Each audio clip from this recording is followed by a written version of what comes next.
ආයුබෝවන් ආදරණීය දරු දැරියනි අපි අද තවත් ප්‍රධාන වැඩකට අත ගන්න තමයි ලෑස්ති වෙන්නේ. ඒ විෂය නිර්දේශයේ තවත් අගනා මාතෘකාවක් වන තොරතුරු පද්ධති නැත්නම් ඉන්ෆෝමේෂන් සිස්ටම් කියන පාඩම් මේකකය ආරම්භ කරන්නයි සූදානම් වෙන්නේ. එතකොට 17 වන ඒකකය ව්‍යාපාරවල සාර්ථකත්වයේ සඳහා තොරතුරු පද්ධති දායක කරගන්න ආකාරය. ව්‍යාපාරවල සාර්ථකත්වයේ සඳහා තොරතුරු පද්ධති දායක කරගන්න ආකාරය.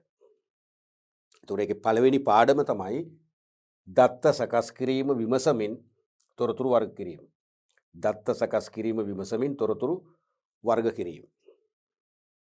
එතකොට මුලින්ම අපි මේ තොරතුරු පද්ධති පාඩම එකකයටත් පළවෙනි පාඩම වන දත්ත සකස් කිරීම සම්බන්ධව කතා කිරීමටත් පෙර තේරුම් ගන්න ඕන දෙයක් තමයි අපි අද වර්තමානයේ ජීවත් වෙන්නේ තොරතුරු යුගයක. නැත්නම් අපි තොරතුරු තාක්ෂණයේ පරිණාමය යටින් කතා කරොත් අපි ඉන්නේ තොරතුරු යුගයේ. නැත්නම් ইনফরমේෂන් ඊරා එකක තමයි අපි ඉන්නේ. ইনফরমේෂන් ඊරා එකක. තේරුණාද? දැන් අතීතයේ ශිෂ්ටාචාර ආරම්භ වූ මුල් යුගයේ ජනගහනය ඉතා සීමිතයි. ජන හමුවීම් අඩුයි. වාසස්ථාන ගොඩාක් ඈත හිටියේ. සමහරට ඔබත් මමත් ඒ කාලේ හිටියා නම් අපි උනා සමහරට මාස අවුරුදු ගානකට හමු වෙන්නේ නැති තරම් ඈත ප්‍රදේශවල අපි හිටියේ. ජනගණත්වය ඉතාම අඩුයි. සමහරට වර්ග කිලෝමීටරයක එක පවුලක් තමයි ජීවත් වෙන්නේ නැත්තේ කාලේ. එවන් පරිසරයක sannivedanaya අකණ්ඩව සිදුුනේ නැහැ. කියන්නේ sannivedanaya කියන පණිවිඩ හෝමාරුව කරන්න මිනිස්සු හමු වෙන්න එපයි. මිනිස්සු ඉන්නවා කියලා දැනගන්න එපයි. ඒ නිසා බොහොම කියන්නේ ප්‍රාථමික යුගයක තමයි මුලින්ම sannivedanaya ක්‍රියාත්මක වුණේ. විවිධ ශබ්ද නගනම බොහොම ජනප්‍රියයි හූ කීමේ ශබ්දය. විවිධ වචන ගලපමින් අදහස් උමාරු කරගන්න වාචික sannivedana සමාජයක් ක්‍රියාත්මක වුණේ. ඊට පස්සේ කෘෂිකාර්මික යුගයට ඇවිල්ලා කෘෂිකාර්මික යුගයේදී අක්ෂර වචන හොඳින් හඳුනගෙන ඒවා ලිඛිත sannivedana තොරතුරු බවට පරිවර්තනය කරගෙන ලේඛන sannivedana ආරම්භ වෙනවා. ඊට පස්සේ කාර්මික විප්ලව යුගය නැත්නම් ඉන්ඩස්ට්‍රියල් ඊරා එකට ඇවිල්ලා නවීන විද්‍යුත් යාන්ත්‍රික මෙවලම් නවීන විද්‍යුත් sannivedana යාන්ත්‍රික මෙවලම් බිහි කිරීමෙන් පස්සේ විද්‍යුත් යාන්ත්‍රික sannivedanaye ව්‍යාප්ත වෙනවා. අපි අද ඉන්නේ තොරතුරු යුගයේ. අපි අද ඉන්න තොරතුරු යුගය අනුව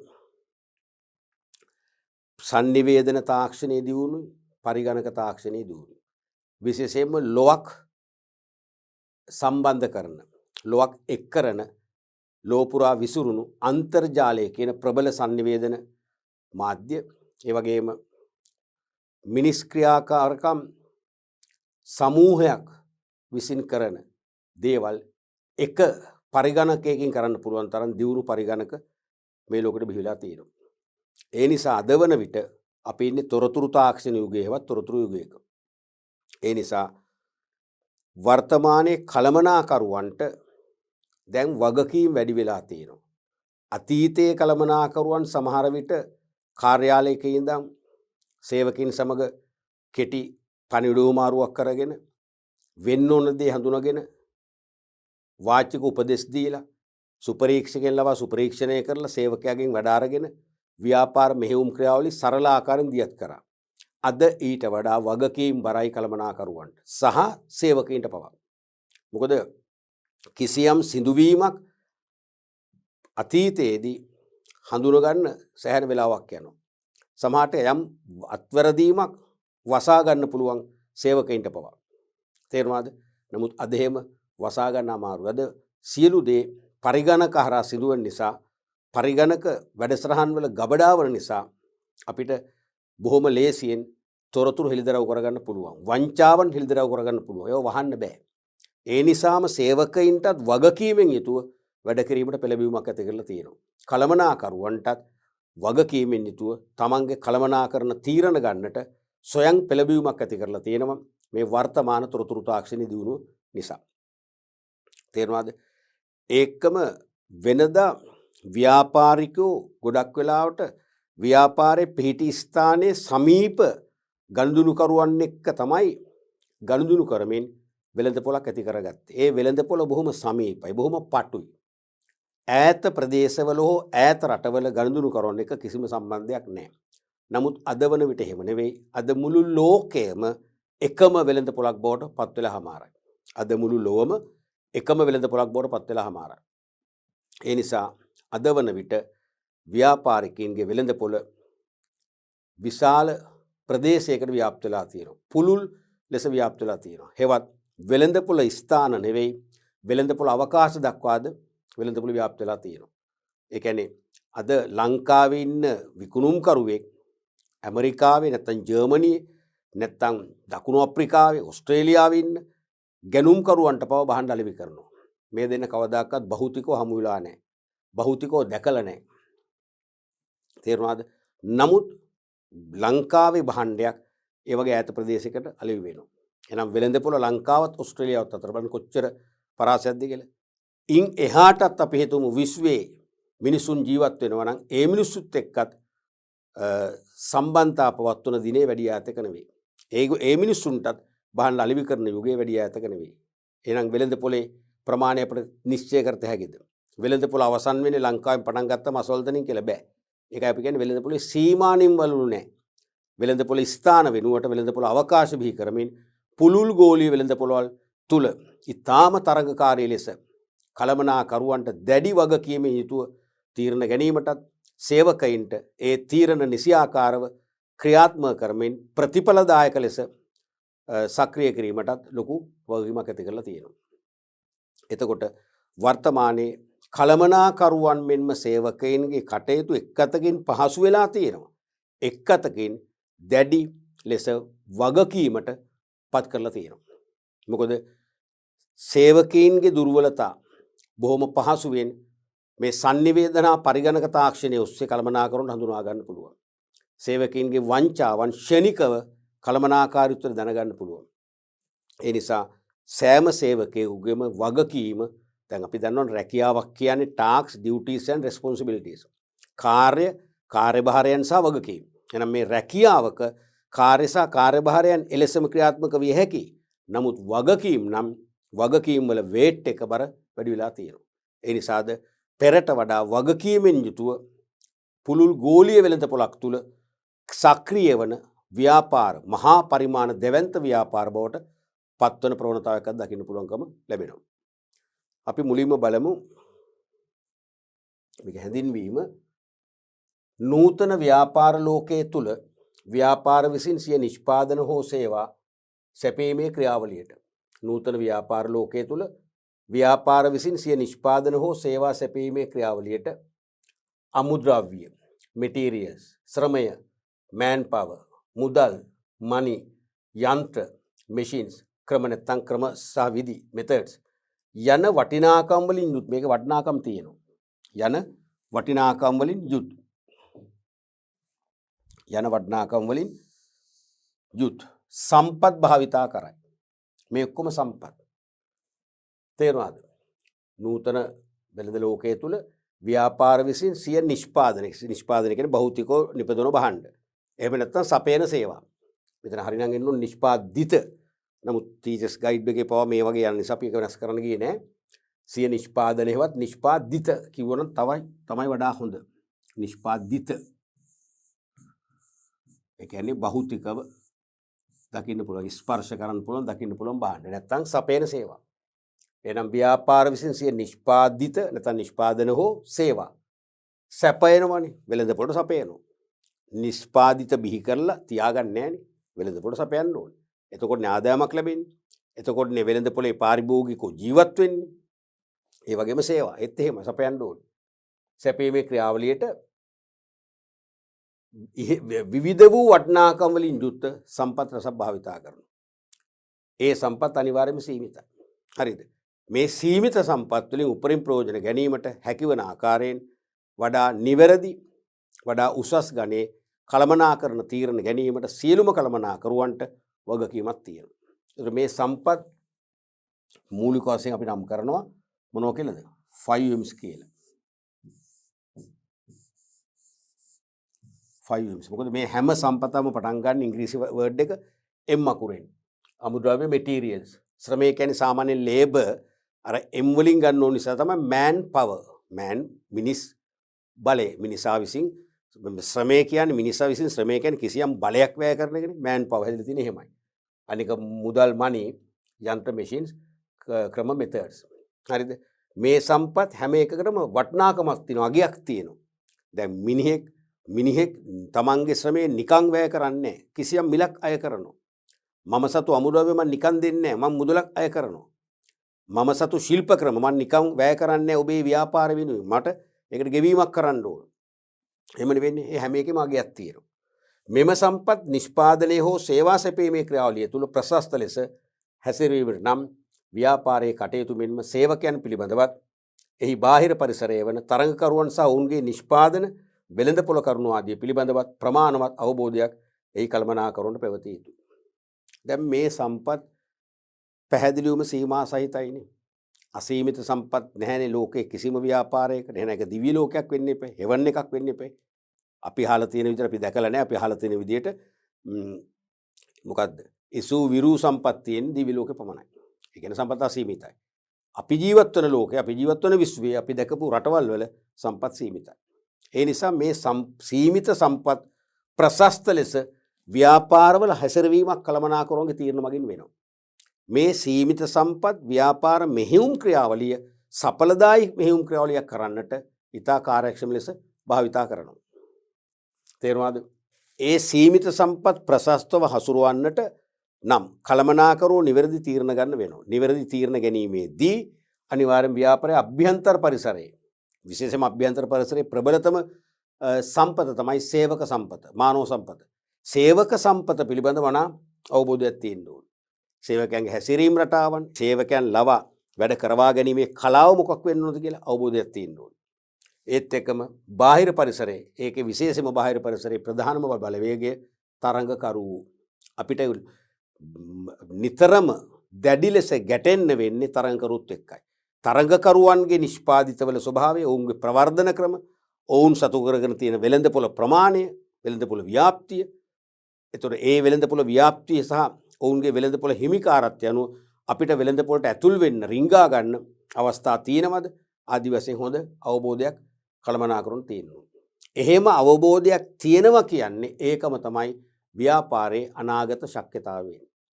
කළමනාකරුවන්ට අභ්‍යන්තර මෙන්ම බාහිර පරිසර සාධක සම්බන්ධ හොඳ වැටහීමක් තියෙනවා කියන්නේ එතනම තමයි ව්‍යාපාරවල අනාගත ශක්්‍යතාවය පවතින්නේ.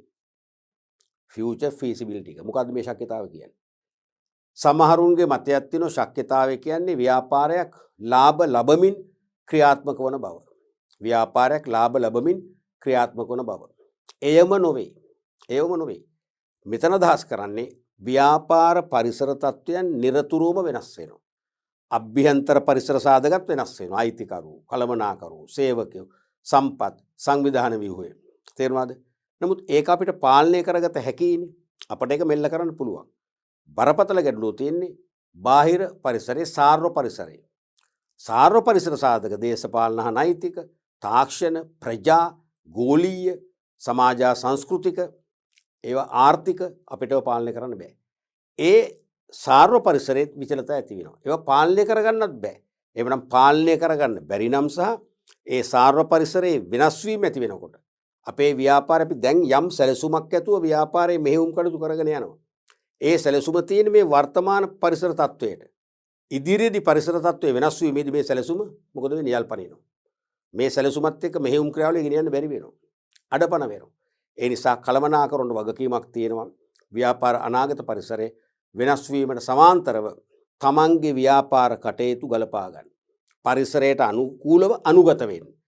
ගලපා ගනිමින් ව්‍යාපාරයේ ඉලක්ක වෙත මෙහෙයුම් ක්‍රියාවලිය ගෙන යන්නට කළමනාකරුවන්ට සිදු වෙනවා. ඒ ක්‍රියාවලිය තුළින් ඒ පරිසරතත් වෙනස් වන පරිසර තත්වයන්ට පවා අනුගත වෙමින් දීර්ඝ කාලීනව, කෙටි කාලයක් නෙවෙයි දීර්ඝ කාලීනව, ඒ කියන්නේ කියන්න බැරි තරම් අවිනිශ්චිත අනාගත කාලයක් දක්වා ලාභදායී ලෙස ව්‍යාපාරයේ ඉදිරියට ගෙන යා හැකි බව තමයි අනාගත ශක්්‍යතාවය කියන්නේ. ඒ සඳහා කළමනාකරුවන්ට ඉතාම වගකීමෙන් යුතු තීරණ රසක් ගන්න වෙනවා. එතකොට මේ කියන්නේ මෙම අවබෝධය යනු ව්‍යාපාර ශක්්‍යතාවය පිළිබඳව තීරණ ගැනීම වේ. මෙම අවබෝධය යනු ව්‍යාපාර ශක්්‍යතාවය පිළිබඳව තීරණ ගැනීම වේ. මෙසේ තීරණ ගැනීම සඳහා ව්‍යාපාරයට විවිධ ඵලදායී තොරතුරු productive informations අවශ්‍ය වේ. එහෙනම් මෙසේ තීරණ ගන්න නම් ඵලදායී තොරතුරු අවශ්‍ය වෙනවා. මොකද කළමනාකරුවන්ගේ ඵලදායී තීරණවල ප්‍රතිඵලය තමයි පාරිසරික තත්ත්වයන් වෙනස් වුණත් ඒවාට අනුව ව්‍යාපාර කටයුතු මෙහෙයුම් කටයුතු වෙනස් කරමින් අනුගත වෙමින් ලාභදායී ලෙස දීර්ඝ කාලීන අනාගතයක් කරා ව්‍යාපාරය ඇදගෙන යාම පවත්වගෙන යාම. ඒ වගකීම ඉටු කරනු වස් කළමනාකරුවන්ට නිවැරදි තීරණ ගන්න වෙනවා.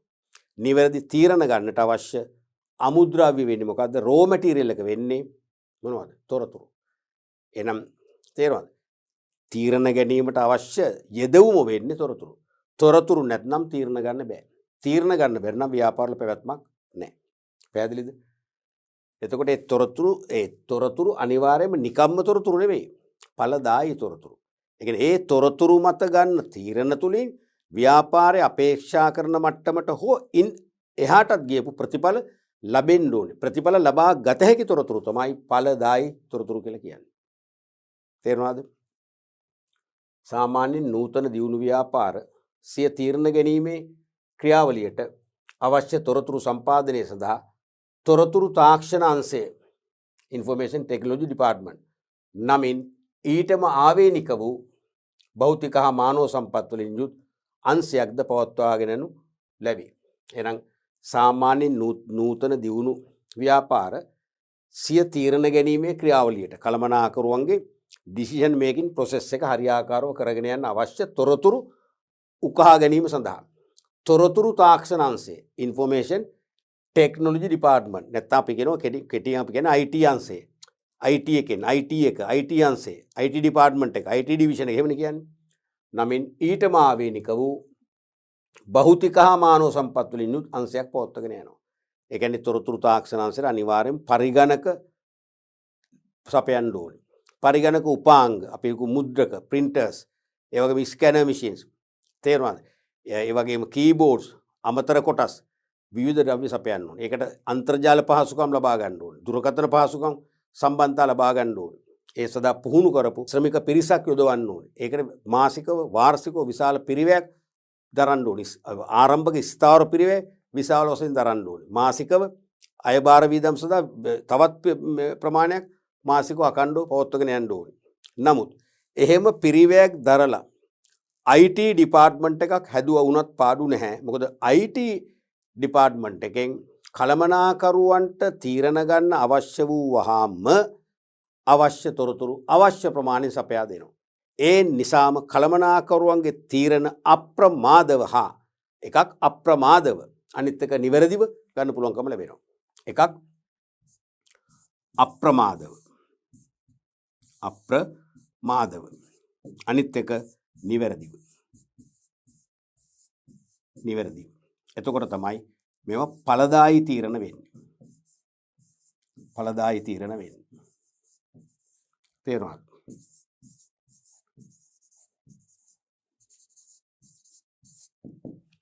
කළමනාකරන තීරණ එකක් අප්‍රමාදව ගන්නවා. අනික නිවැරදිව ගන්න පුළුවන්කම ලැබෙනවා. එතකොට ඵලදායී තීරණයක් වෙනවා.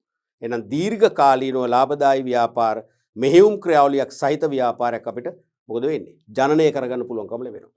ඒක නිසා තොරතුරු තාක්ෂණංශයක් සඳහා ආරම්භක ස්ථාවර පිරිවැයක් විශාල වශයෙන් දරුවා වුණත් වාර්ෂිකව මාසිකව අඛණ්ඩව ඒ අංශය නඩත්තු කරන්න කිසියම් ඉහළ පිරිවැයක් දරුවා වුණත් එමෙන් කීප ගුණයක දසදහස් ගුණයක මූල්‍යමය ප්‍රතිලාභ ලබාගත හැකි හොඳ ක්‍රියාශීලී ව්‍යාපාරයක් බිහි කරන්න පුළුවන්කම ලැබෙනවා. මොකද හේතුව ඒ අංශෙන් දෙන තොරතුරුත් එක්ක තීරණ වඩා නිවැරදි වීමෙන් ඉක්මන් වීමෙන්.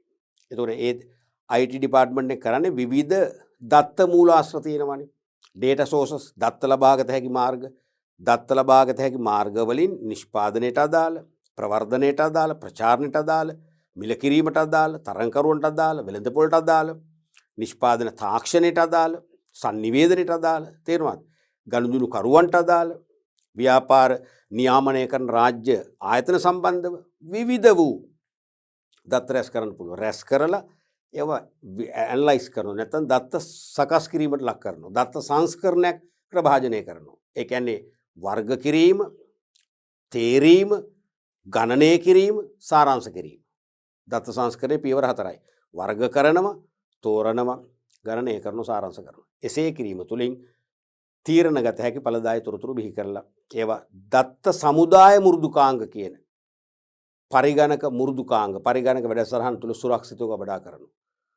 එක එක අංශවල ව්‍යාපාර එක් එක් අංශභාර කළමනාකරුවන් වඩා ඵලදායී තීරණ ගන්න අවශ්‍ය වූ වහාම අවශ්‍ය ප්‍රමාණයෙන්, ඒක අප්‍රමාදකුයි, අවශ්‍ය ප්‍රමාණයෙන් අවශ්‍ය තොරතුරු, නිවැරදි තොරතුරු සපයා දෙනවා.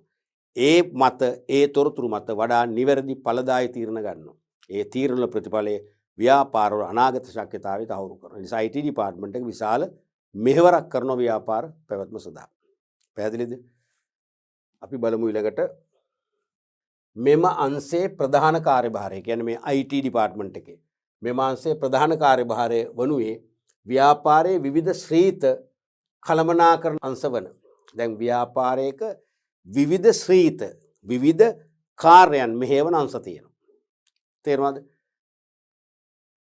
ඒ අංශ වලට අවශ්‍ය ඵලදායී තීරණ ගන්න අවශ්‍ය තොරතුරු ශනිකව සම්පාදනය කිරීම තමයි මේකෙන් කරන්නේ. උදාහරණයක් වශයෙන් මූල්‍ය කළමනාකරණ අංශය, Department of Financial Management.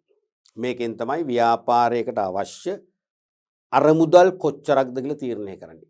කාලෙන් කාලයේදී, යුගයෙන් යුගයේදී ව්‍යාපාර කාලෙන් කාලයට ආරම්භ කරන එක් ව්‍යාපෘති වලට, ප්‍රොජෙක්ට්ස් වලට අවශ්‍ය අරමුදල් අවශ්‍යතාවය හඳුනගන්නේ මේකෙන්. ඒ අරමුදල් සපයාගත හැකි ඵලදායී මූල්‍ය සම්පාදන මාර්ග, ඵලදායී මූල්‍ය සම්පාදන මාර්ග හඳුනාගන්නේ මූල්‍ය කළමනාකරු. තේරුණාද? ඒ ඵලදායී මූල්‍ය සම්පාදන මාර්ග වලින් අවශ්‍ය වෙලාවට අවශ්‍ය ධාරිතාවගේ මූල්‍ය සපයා ගැනීමත්. ඒ සපයාගත් මූල්‍ය නැත අරමුදල් ඉතා ඉහළ ප්‍රතිලාභ ලැබෙන ඵලදායී ආයෝජන මාර්ගවල යෙදවීම. එනම් ස්ථාවරවත්කම්, ජංගමවත්කම් වල ආයෝජනය කරමින් සාර්ථක ප්‍රතිඵල ලබා ගැනීමේ කර්තව්‍ය මෙහෙවන්නේ මූල්‍ය කළමනාකරණ අංශයෙන්. ඒ මූල්‍ය කළමනාකරණ අංශයේ මූල්‍ය කළමනාකරු ඇතුළු කළමනාකරුවන්ට තීරණ ගන්න තොරතුරු අවශ්‍යයි. ඒ තොරතුරු ලබා දෙන්නේ IT ඩිපාර්ට්මන්ට් එකේ. ඊළඟට නිෂ්පාදන කළමනාකරණ අංශය, Department of Production Management. නිෂ්පාදන කළමනාකරණ අංශයේ ඉන්න ප්‍රධාන චරිත දෙකක්. එකක් නිෂ්පාදන කළමනාකරු, ප්‍රොඩක්ෂන් මැනේජර්. අනිත් එක්කෙනා නිෂ්පාදන ඉංජිනේරුවරයා, ප්‍රොඩක්ෂන් ඉංජිනියර්. මේ දෙන්න තමයි මේ නිෂ්පාදන කළමනාකරණ අංශයේ ප්‍රධාන බලකණු දෙක. ඇයි? ප්‍රොඩක්ෂන් මැනේජර් තමයි කුමක්, කොපමණ, කවදා නිපදවන්නේද තීරණය කරන්නේ. කුමක්, කොපමණ, කවදා නිපදවන්නේද කියලා තීරණය කරන ප්‍රොඩක්ෂන් මැනේජර්. එහෙම තීරණය කරාම ඒ තීරණය කළ නිමැවුම් බිහි කිරීමට අවශ්‍ය සම්පත් හා තාක්ෂණය කුමක්ද කියලා තීරණය කරන්නේ කවුද? Production engineer. ඒ නිසා ප්‍රොඩක්ෂන් මැනේජර්, ප්‍රොඩක්ෂන් ඉංජිනේර්ගේ තීරණ අතර හොඳ ඍජු සහ සම්බන්ධතාවයක් තියෙනවා. ඍජු සහ සම්බන්ධතාවයක් තියෙනවා. මොකද දැන් ප්‍රොඩක්ෂන් මැනේජර් තීන්දුව කළ භාණ්ඩ වර්ග සහ ප්‍රමාණ නිපදවන්න නිවැරදි තාක්ෂණය, නිවැරදි සම්පත් තීරණය කළ යුතු ප්‍රොඩක්ෂන් ඉංජිනේර්. ඒක වැරදුනොත් ප්‍රොඩක්ෂන් මැනේජර්ගේ තීන්දුව වර්ධිනවා. තේරුණාද? ඊළඟට ප්‍රොඩක්ෂන් මැනේජර්ට පුළුවන් වෙන්න ඕනේ ප්‍රොඩක්ෂන් ඉංජිනේර්ට සම්පාදනය කළ හැකි මට්ටමේ සම්පත් හා තාක්ෂණය යොදාගත හැකි නිෂ්පාදිත බිහි කරන්න. අපි හිතමු ප්‍රොඩක්ෂන් ඉංජිනේර්ට කෙසේ වෙතත් නිෂ්පාදන ඉංජිනේරුවරයා නෙවෙයි, අපි කියනවා සක්‍රයා කියලා. සක්‍රය කියන්නේ බොහොම බලවත් චරිතයක් නේ. සක්‍රයටවත් සොයාගන්න බැරි සම්පත් හෝ තාක්ෂණය අවශ්‍ය නිෂ්පාදිතයක් ප්‍රොඩක්ෂන් මැනේජර් තීරණය කරොත් තේරුමක් නැහැ. ඒ මේ දෙන්න අතර ඍජු සහ සම්බන්ධයක් ඇතුව තමයි වැඩි යන්නේ. එහෙනම් මේ අංශයෙන් තමයි නිෂ්පාදිත බිහි කරන්නේ. ඒ බිහි කරන්න සම්පත් අවශ්‍යයි. සම්පත් සපය ගන්න ඕනේ. තාක්ෂණය සපය ගන්න ඕනේ. ඒ සඳහා නිවැරදි තීරණ ගන්න ඕනේ. එහෙනම් ඒ සඳහා තොරතුරු අවශ්‍ය වෙනවා. මෙහෙනම් මේ අංශයට තොරතුරු සපයන්නේ කොහෙන්ද? තොරතුරු තාක්ෂණ අංශයෙන්. ඊළඟට අලෙවි කළමනාකරණ අංශය ඩිපාර්ට්මන්ට් ඔෆ් මාකටිං මැනේජ්මන්ට්. දැන් ඕනම ව්‍යාපාරයක නිෂ්පාදන අංශයෙන් තත්ත්වයෙන් උසස් භාණ්ඩ පාරිභෝගිකයන්ගේ වුවමනා 100%ක්ම ඉහළින්ම තෘප්තිමත් කරවන භාණ්ඩ පාරිභෝගික ආකර්ෂණයේ ක්ෂණිකව දිනාගත හැකි ආකර්ෂණීය ස්තරම් භාණ්ඩ නිෂ්පාදනය කළත් ඒවා නිවැරදි ලෙස වෙළඳපොළට අලෙවි කිරීමේ ක්‍රියාවලියක් දියත් කරන බැරි නම් ඒ ව්‍යාපාරයත් ෆේල් වෙනවා. ඒ ව්‍යාපාරයත් අසාර්ථකයි. එහෙනම් නිෂ්පාදනය ස්තරම් වී යුතු වගේම නිෂ්පාදන කටයුතු ස්තරම් වී යුතු වගේම අලෙවි කරන කටයුතු ඵලදායී ලෙස ක්‍රියාත්මක වෙන්න ඕනේ. මොකද අලෙවිකරණයෙන් පුළුවන් පුද්ගලයන් තුල නැති වුවමනා ජනනය කරන්න. අවශ්‍යතා ජනනය කරන්න බෑ. නමුත් වුවමනා ජනනය කරන්න පුළුවන්. අලෙවි කළමනාකරුවන් සුවිශේෂී දක්ෂතා දක්වන සුපිරි අලෙවි කළමනාකරුවන් නම් එයාලට පුළුවන් අපි නිපදවන ඕනෑම නිමෙවුමක් හොඳම තත්ත්වයේ නිමෙවුමක් විදියට ඒගොල්ලන්ගේ මනසට ඒත්තු ගන්නවලා ඒගොල්ලෝ තුලින් විශාල ඉල්ලුමක් ජනනය කරගෙන විශාල විකුණුම් ආදායමක් සහ ලාභ උපයලා සාර්ථක ව්‍යාපාරයක් බිහි කරන්න පුළුවන්. ඒ නිසා අලෙවි කළමනාකරණ අංශයටත් මේ නිෂ්පාදිත කුමන වෙලාවේ වෙළඳපොළට ගෙනියනවද? වෙළඳපොළට මේ නිෂ්පාදිත ඇප්‍රෝච් කරන්නේ ළඟා කරන්නේ කොහොමද? මොන වගේ බෙදහැරීමේ ක්‍රම මගින්ද? ඒ වගේම මේ නිෂ්පාදිත වෙළඳපොළට හඳුන්වා දෙන්න పూర్ව ප්‍රවර්ධන ක්‍රම මොනවද? මුලින්ම හඳුන්වා දෙන්න එපා. හඳුන්වලා දීලා ගනුදෙනු කරන තුල කුතුහලයක් එක්කලා මොකද වෙන්නේ? ආසාවක් ඇති කරන මේ භාණ්ඩ වලට. ඒක ප්‍රවර්ධනය කරන්න පුළුවන්. ඊට පස්සේ දෙවනුව ඒ పూర్ව ප්‍රවර්ධනයේනේ පසු ප්‍රවර්ධනයෙන් මෙන්න දැන් නිෂ්පාදිත වෙළඳපොලේ තියෙනවා. වෙළඳපොලේ මිලදී ගත හැකි කියන පණිවිඩය පාරිභෝගිකයට ගෙනියන්න ඕනේ. ඒ සඳහා විශාල වියදමක් දරන්න ඕනේ. විවිධ තීරණ ගන්න වෙනවා. ප්‍රචාර දැන්වීම හදන්නේ කවුද? අපි හදනවද? ප්‍රචාර නියෝජිත ඇතලව හදනවද? ඒ ප්‍රචාර දැන්වීම ප්‍රචාරණය කරන්නේ මොන සංනිවේදන මාධ්‍යයෙන්ද? අන්තර්ජාලයෙන්ද? පුවත්පත් මගින්ද? නැත්නම් බහුමාධ්‍ය මගින්ද? ඒ වගේ තීරණ ගන්න මේ ඩිපාර්ට්මන්ට් එකකට තොරතුරු අවශ්‍ය වෙනවා. ඊළඟට ආයතන හා පරිපාලන අංශය department of institution and administration. ආයතන හා පරිපාලන අංශයක් වෙනම තියෙනවනේ. මේකෙන් තමයි සේවකයන්ගේ වැටුප් හා වේතන ගණනය කරන්නේ. වැටුප් හා වේතන ගෙවන්නේ. ව්‍යාපාරයේ දෛනික වියදම් ප්‍රමාණ තීරණය කරන්නේ. ඒ වගේම ව්‍යාපාරයේ ගනුදෙනුකරුවන් වගේම ව්‍යාපාරයේ සේවකයන් සම්බන්ධ සියලුම පෞද්ගලික ලිපිගොනු නඩත්තු කරන්නේ. තේරුණාද? මේ අංශයටත් වඩා ඵලදායී තීරණ ගන්න වෙනවා. ඒ සඳහා තොරතුරු අවශ්‍යයි. කවුද දෙන්නේ? IT ඩිපාර්ට්මන්ට් එකෙන් දෙනවා.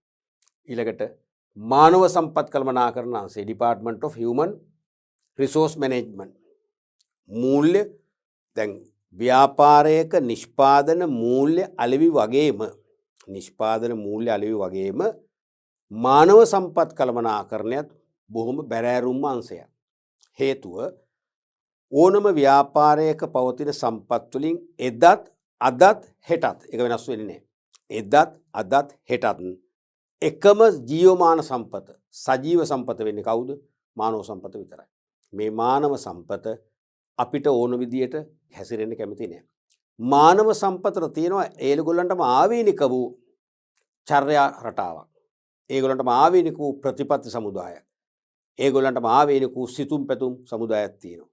ඒවා 100%ක් මානව සම්පත් කළමනාකරුවෙකුට හෝ කිසිදු කළමනාකරුවෙකුට ව්‍යාපාරයට අවශ්‍ය පරිදි සකසා ගන්න බෑ. යම් පමණකට පුළුවන් එහාට බෑ. ඒ නිසා මානව සම්පත ජීවමානයි. සිතන්න පුළුවන්. ඒගොල්ලෝ නිතර ප්‍රතික්‍රියා දක්වන්න සූදානම්. ඒගොල්ලෝ තර්ක කරන්න පුළුවන්. ඒගොල්ලෝ අයිතිවාසිකම් සහ වරප්‍රසාද ගැන හැඟීම් තියෙනවා, බැඳීම් තියෙනවා. ඒ නිසා මේ මානව සම්පත හසුරුවන එක අසීරුම කාර්යයක් වෙනවා. මේ අසීරුම සම්පත නිවැරදිව තෘප්තිමත් අභිප්‍රේරණීය වූ සේවකයන් වශයෙන් අපට ගොඩනගා ගන්න පුළුවන් නම් එවන් තෘප්තිමත් වූ අභිප්‍රේරණ වූ සේවකයන් ව්‍යාපාරයේ මෙහෙයුම් ක්‍රියාවලියට උපරිම ලෙස දායක කරගන්න පුළුවන්. පක්ෂපාතී ශ්‍රම හමුදාවක් ලෙස ව්‍යාපාරයේ වැඩවලට දායක කරගන්න පුළුවන්. එවැනි ව්‍යාපාර විතරයි සාර්ථකත්වයට පත් වෙන්නේ. ශක්්‍යතාවයට පත් වෙන්නේ. ඒ සඳහා තීරණ ගන්න වෙනවා. ඒ තීරණ ගන්න අවශ්‍ය තොරතුරු සම්පාදනය කර දෙන්නේ කොහෙන්ද? IT ඩිපාර්ට්මන්ට් එකේ. ඊට අමතරව පර්යේෂණ හා සංවර්ධන අංශය department of research and development. බොහෝ විධිමත් ව්‍යාපාරවල පර්යේෂණ හා සංවර්ධන අංශයක් තියෙනවා. ඒ පර්යේෂණ හා සංවර්ධන අංශය මගින් කරන්නේ මොකද්ද? විවිධ සමීක්ෂණ ක්‍රම, විවිධ නිරීක්ෂණ ක්‍රම, විවිධ ප්‍රශ්නාවලින්ට පිළිතුරු ලබා ගැනීම වැනි ක්‍රම මගින් වෙළඳපොළ විචලතා, වෙළඳපොළ ක්‍රියාකාරකම්, තරගකරුවන්, එයාලගේ නිෂ්පාදිත ආදී හැම කරුණක් සම්බන්ධයෙන්ම දත්ත රැස් කරලා තොරතුරු බවට පත් කරනවා. ඒකම පර්යේෂණාංශයෙන් වගේම සංවර්ධනාංශයෙන් කරන්නේ මොකද්ද? මේ පර්යේෂණාංශයෙන් ලැබූ තොරතුරු විශ්ලේෂණය කරලා ව්‍යාපාරයේ නිෂ්පාදිතවල වෙනස්කම් කළ යුතු තැන් තියෙනවා. නවීකරණය කළ යුතු තැන් තියෙනවා. නව තාක්ෂණයේ ආදේශ කළ යුතු තැන් තියෙනවා. මිල උපාය මාර්ග හඳුන්වා දිය යුතු තැන් තියෙනවා. බෙදාහැරීමේ උපාය මාර්ග වෙනස් කළ යුතු තැන් තියෙනවා. තේරුණාද? මේ සෑම උපාය මාර්ගයක් තුලින්ම වෙළඳපොළ පුළුල් කරගන්න, නව වෙළඳපොළවල් දිනා ගන්න ක්‍රියාත්මක වෙනුන එක තමයි සංවර්ධන කියන්නේ. මේ සඳහා වඩා නිවැරදි කළමනාකරන තීරණ මාලාවක් ගන්න වෙනවා පර්යේෂණ හා සංවර්ධන අංශයේ කළමනාකරුවන්ට. ඒ සඳහා තොරතුරු අවශ්‍යයි. තොරතුරු දෙන්නේ කොහෙන්ද? IT ඩිපාර්ට්මන්ට් එකේ. අංශයේ යනාදී අංශවලට ප්‍රයෝජනවත් තීරණ ගැනීම සඳහා අවශ්‍ය තොරතුරු විවිධ දත්ත මූලාශ්‍ර වලින් උකහාගෙන කිසියම් පරිවර්තන ක්‍රියාවලියකට ට්‍රාන්ස්ෆෝමේෂන් ප්‍රොසෙස් එකකට භාජනය කර තොරතුරු බවට පරිවර්තනය කර විවිධ තොරතුරු sannivedana මාධ්‍ය නැත්නම් sannivedana උපකරණ භාවිතා කර අදාළ පාර්ශවයන් අතරේ හුවමාරු කිරීමයි. මොකද මුලින්ම කිව්වනේ ඒ තොරතුරු තාක්ෂණාංශයක් පිහිටුවීමෙන් කරන්නේ එකයි මේ මානව සම්පත් කළමනාකරණාංශය, පර්යේෂණ සංවර්ධනාංශය, නිෂ්පාදන කළමනාකරණාංශය, අලෙවි කළමනාකරණ අංශය ආදී ව්‍යාපාර අංශ වෙත අවශ්‍ය ඵලදායී තීරණ ගැනීමට අවශ්‍ය තොරතුරු සපයා දීම තමයි කරන්නේ. ඒ කියන්නේ විවිධ දත්ත මූලාශ්‍රය නම් දත්ත රැස් කරගත හැකි මාර්ගවලින් දත්ත රැස් කරලා වර්ග කරලා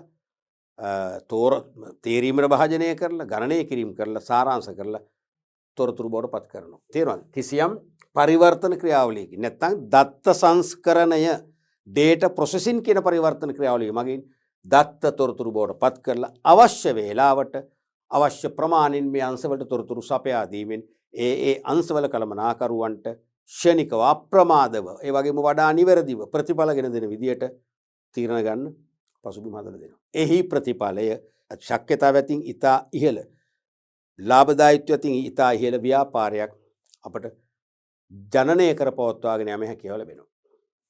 ඊළඟට ඉහත සඳහන් කළ දත්ත තොරතුරු බවට පත් කිරීම සහ ඒ ආශ්‍රිත කාර්යයන් ව්‍යාපාරයක් තුළ ඉටු කරනුයේ එහි තොරතුරු පද්ධතිය විසිනි. ඒ සඳහන් කළ දත්ත තොරතුරු බවට පත් කිරීම සහ ඒ ආශ්‍රිත කාර්යයන් ව්‍යාපාරයක් තුළ ඉටු කරනුයේ එහි තොරතුරු පද්ධතිය විසිනි. එහෙනම් මේ දත්ත තොරතුරු බවට පත් කිරීම සිදුවන්නේ මොකක් මගින්ද? සිස්ටම් එකක් මගින්. ඒක තමයි පද්ධතිය කියන්නේ. දත්ත තොරතුරු බවට පත් කිරීමේ ක්‍රමවේදය ජනනය වන ඕනම මූලාශ්‍රයක් අපි නම් කරනවා පද්ධතියක් කියලා. දැන් දත්ත තොරතුරු බවට පත් කරගන්න අපිට පරිගණකයක් යොදා ගන්නවා. ඒ පරිගණකයක් පද්ධතියක්. පත්‍රයක් පාවිච්චි කරොත් පත්‍රෙත් පද්ධතියක්. කියලා එකයි මේ කියන්නේ. අපි බලමු ඊළඟට දත්ත හා තොරතුරු අතර වෙනස. දත්ත හා තොරතුරු අතර වෙනස. අතිශය වැදගත්. මේක විභාගයට අනිවාර්යෙන්ම අහනවා.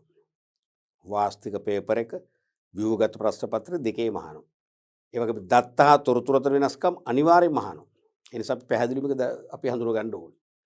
දත්ත data කියන්නේ පරිසරයේ හෝ සංවිධානයක සිදුවන නොයෙකුත් සිදුවීම් මගින් හා ගනුදෙනු මගින් ජනිත වන මූලික කරුණු හා සංඛ්‍යා දත්ත ලෙස හැඳින්වේ.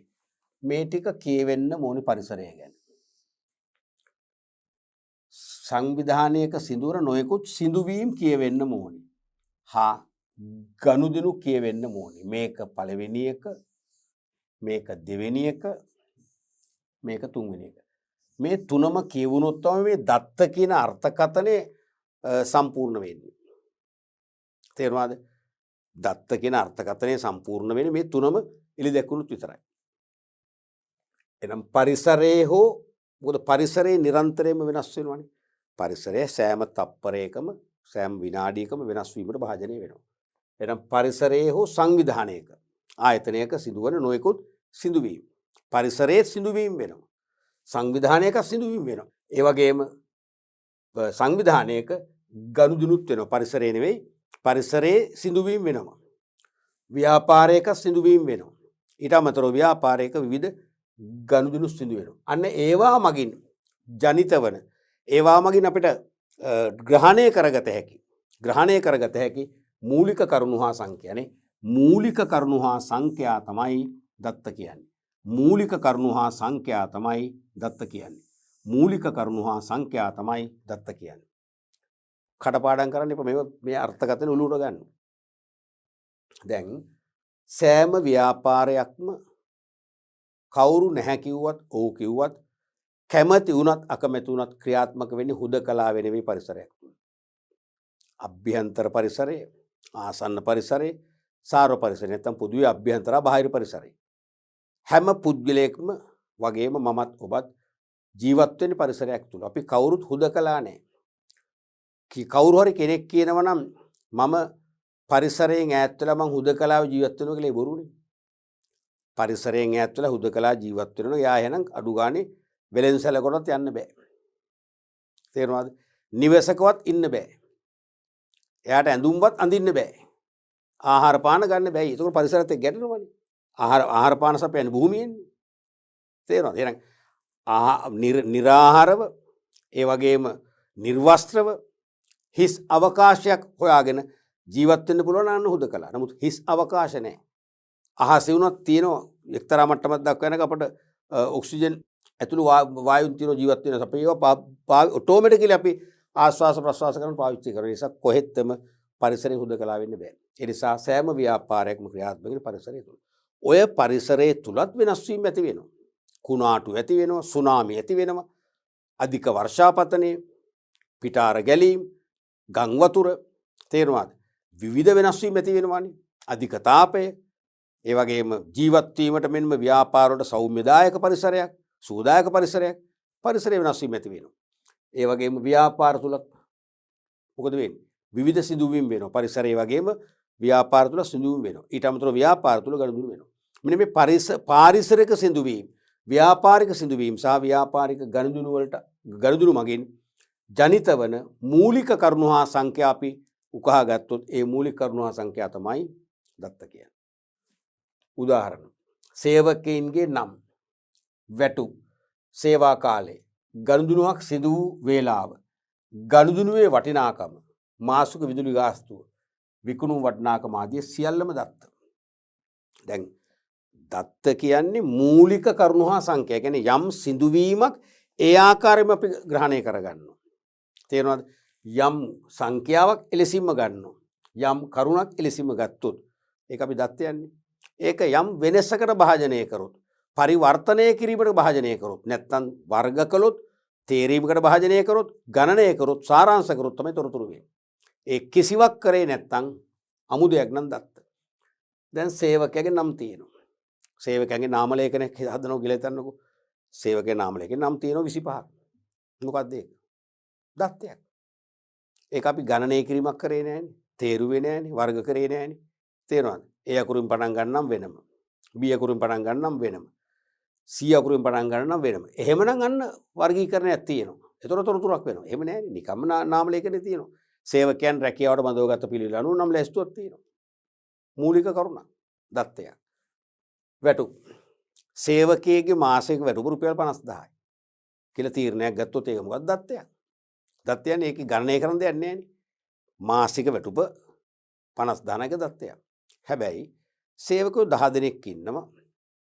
සේවකයෙක්ගේ මාසික වැටුප 75000යි නම්. හරිද? මාසිකට වැටුප 75000 එක්කෙනෙකුට 10 දෙනෙක් ඉන්නවා. මාසික වැටුප් ගණනය කරන්න පුළුවන්.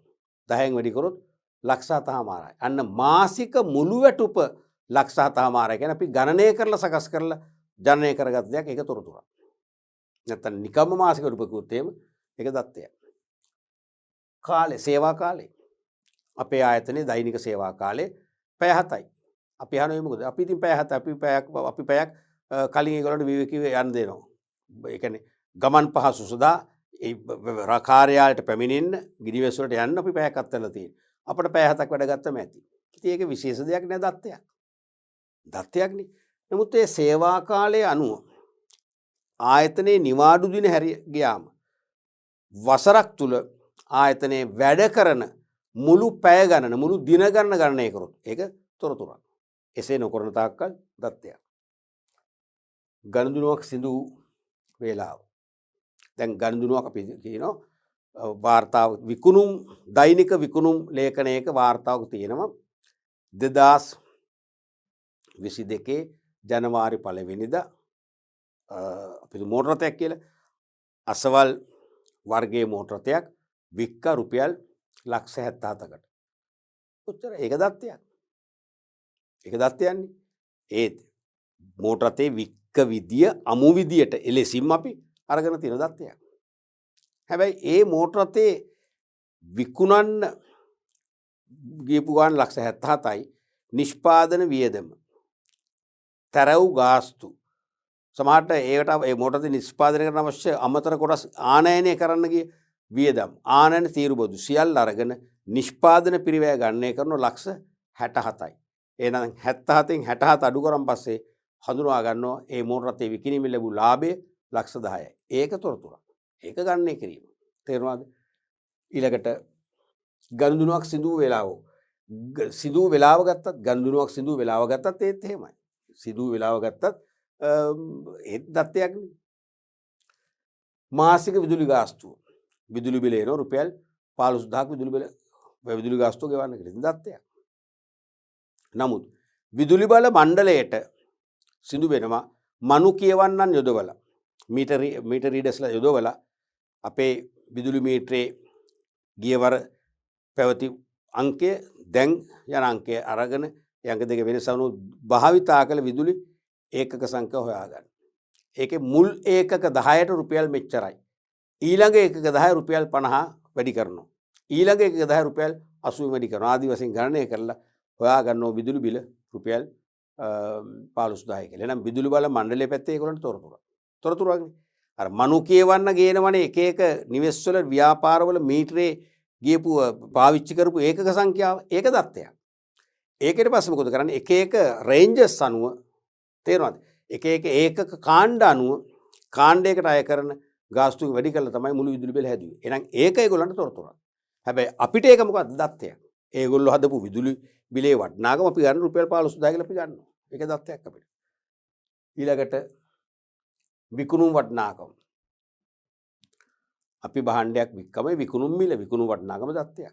හැබැයි විකුණුම් අපි හිතමු විකුණුම් පිරිවැඩු කළ ලාභය හොයාගෙන ඒ තුලින් අපි ඉර යට විකුණුම් ඉර උඩ ලාභය වැඩි කිරීම 100 කියලා ලාභ ප්‍රතිශතයක් වශයෙන් ලාභ අනුපාතයක් වශයෙන් හදාගත්තොත් ඒක තොරතුරක්.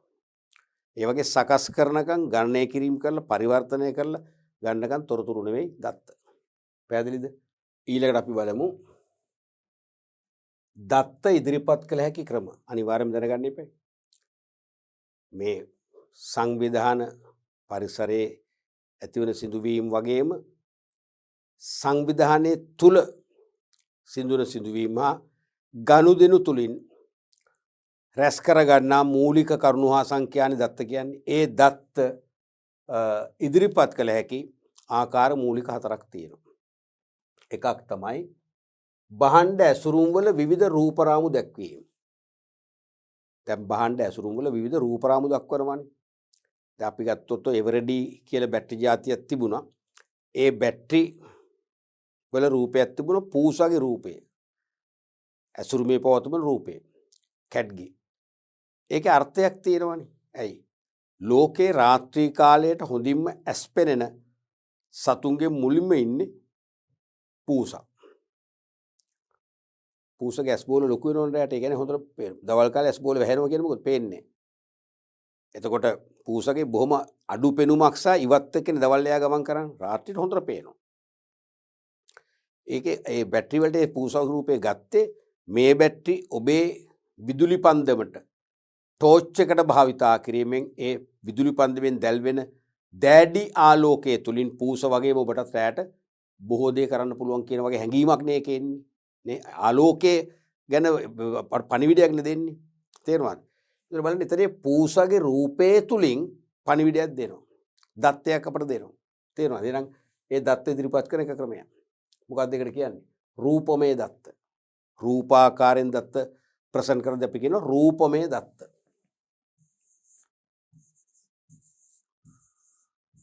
රූපමය දත්ත.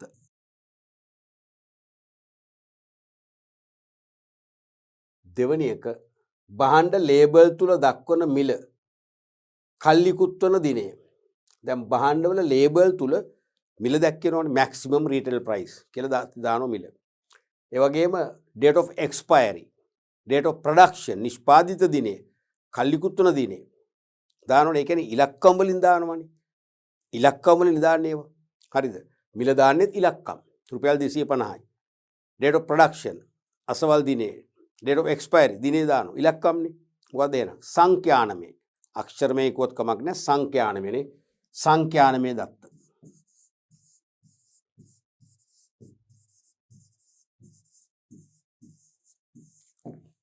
සංඛ්‍යානමය දත්ත. තුන්වෙනි එක තමයි භාණ්ඩ පිළිබඳව පටිගත කරන ලද පාරිභෝගික අදහස්.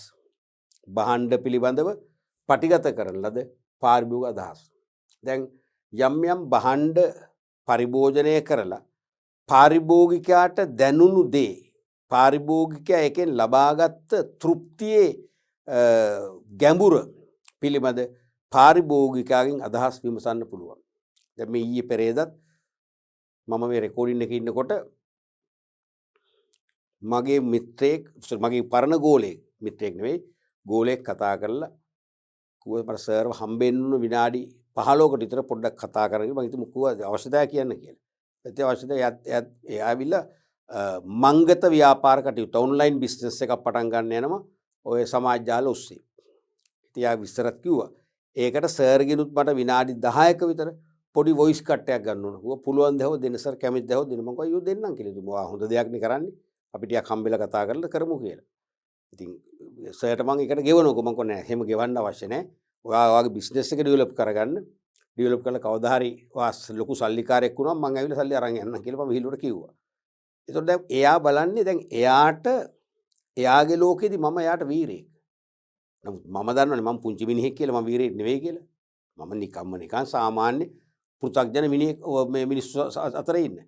නමුත් එයාට එයා කියනවා සර් ඉගැන්නුවා අපිට පාඩම් කෙරෙව්වා, අපි පාඩම් කළේ නෑ. උගන්වන ගමන් අපි පාඩම් කරගත්තා. අපට මතක හිටිය සර් ඒ තරම් තර්ක කළා. අපේ හදවතට මේ විෂය කාවද්දන් ඉගැන්නුවා. සර්ට පින් සිද්ධ වෙනවා. ඒ නිසා අපි ඉගෙන ගත්තේ. විශ්වවිද්‍යාලයට ගියේ. ඒ නිසා සර්ගේ අදහස අපට වටිනවා. අපේ මේ ව්‍යාපාරයට ආශිර්වාදයක්. ඒගොල්ලෝගේ මතය. මම වීරයෙක් කියලා. ඉතින් ඒගොල්ලෝ හිතන්නේ මම ඒ කරන ප්‍රකාශය වෙළඳ පොළට අලෙවි කරන්න පුළුවන්. ඇයි? එයාට උගන්නපු ගුරුවරයා, ප්‍රසිද්ධ දේශකවරයෙක් දෙන පණිවිඩය සමාජයේ ගනී කියලා. නමුත් ඇත්තෝක නොවේනි. මම දෙන පණිවිඩේ ඒගොල්ලන්ගේ වයසේ කට්ටිය ගනී. අනිත් අය මොකද වෙන්නේ? 7-5කට ගණන් ගන්නෑ. මාව ගණන් ගන්නවද නෑනේ. මම මෙහෙම මේ ලෝක ප්‍රසිද්ධ චරිතයක් නෙවෙයිනි. තේරෙනවද? ඒ නිසා නමුත් එයාගේ අදහස හරි ගුරුවරයෙක් නිසා මම ඒ ව්‍යාපාරය ගැන දෙන ධනාත්මක අදහස සමහර ගුරුවරයෙක් නිසා සමාජයේ යම් පිරිසක් හරි පිළිගනි. ඒක එයාට ආශිර්වාදයක් වෙයි. ආරම්භයේ කුඩා වලින් බලක් හරි ගොඩනගා ගන්න. ඒ වගේ වොයිස් කට් දෙනවනේ.